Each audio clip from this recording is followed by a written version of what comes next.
ಎಲ್ಲರಿಗೂ ನಮಸ್ಕಾರ ಸ್ನೇಹಿತರೆ. A star behind the story YouTube ಚಾನೆಲ್ಗೆ ಸ್ವಾಗತ. ವಿಜಯಲಕ್ಷ್ಮಿ ಫ್ಯಾಮಿಲಿ ಫೋಟೋ ಹಂಚಿಕೊಳ್ಳೋದ್ರಿಂದ ಶುರುವಾಯಿತು ಈ ಫ್ಯಾಮಿಲಿ ವಾರ್.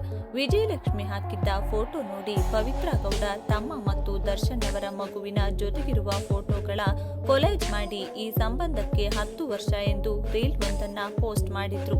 ಇದನ್ನ ನೋಡಿ ಸಿಡಿದಿದ್ದ ವಿಜಯಲಕ್ಷ್ಮಿ ದರ್ಶನ್ ಸ್ಟ್ರಾಂಗ್ ಆಗಿ ನನ್ನ ಪತಿ ಜೊತೆಗೆ ಫೋಟೋ ತೆಗೆಸಿಕೊಂಡು ಫೋಟೋ ಹಾಕೋ ಹಕ್ಕು ನಿನಗಿಲ್ಲ, ಹೀಗೆ ಮಾಡಿದ್ರೆ ಕಾನೂನು ಕ್ರಮ ಕೈಗೊಳ್ಳಬೇಕಾಗುತ್ತದೆ ಎಂದು ವಿಜಯಲಕ್ಷ್ಮಿ ದರ್ಶನ್ ಪವಿತ್ರ ಗೌಡಗೆ ಖಡಕ್ ಎಚ್ಚರಿಕೆ ಕೊಟ್ಟು ಪೋಸ್ಟ್ ಮಾಡಿದ್ದರು.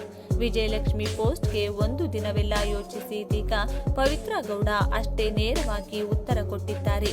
ವಿಜಯಲಕ್ಷ್ಮಿ ಎಚ್ಚರಿಕೆಗೆ ಪವಿತ್ರ ಗೌಡ ಸ್ವಲ್ಪವೂ ಅಂಜಿದಂತೆ ಕಾಣೋಲ್ಲ ಅನಿಸುತ್ತೆ.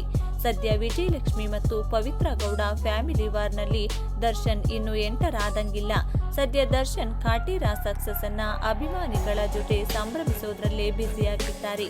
ಪವಿತ್ರ ಪೋಸ್ಟ್ಗೆ ಈಗ ವಿಜಯಲಕ್ಷ್ಮಿ ಇನ್ನೂ ಒಂದು ಲೆವೆಲ್ ಮೇಲೆ ಹೋಗಿ ಜೋರಾಗಿ ಉತ್ತರ ಕೊಡ್ತಾರೆ ಅಂತಾನೆ ಹೇಳಲಾಗ್ತಿದೆ. ಸೋಷಿಯಲ್ ಮೀಡಿಯಾದಲ್ಲಿ ನಡೀತಿರೋ ಪವಿತ್ರ ಗೌಡ ಮತ್ತು ವಿಜಯಲಕ್ಷ್ಮಿ ಫ್ಯಾಮಿಲಿ ವಾರ್ ಇನ್ನು ಎಲ್ಲಿಗೆ ಹೋಗಿ ನಿಲ್ಲುತ್ತೋ ಎಂದು ಕಾದು ನೋಡಬೇಕು. ಇದೇ ರೀತಿಯ ಮತ್ತಷ್ಟು ಮಾಹಿತಿಗಳಿಗಾಗಿ ತಪ್ಪದೇ ನಮ್ಮ ಚಾನೆಲ್ ಅನ್ನು ಸಬ್ಸ್ಕ್ರೈಬ್ ಮಾಡಿ. ಹಾಗೆ ಇದರ ಬಗ್ಗೆ ನಿಮ್ಮ ಅನಿಸಿಕೆಗಳನ್ನು ಕಮೆಂಟ್ ಮಾಡಿ. ಧನ್ಯವಾದಗಳು.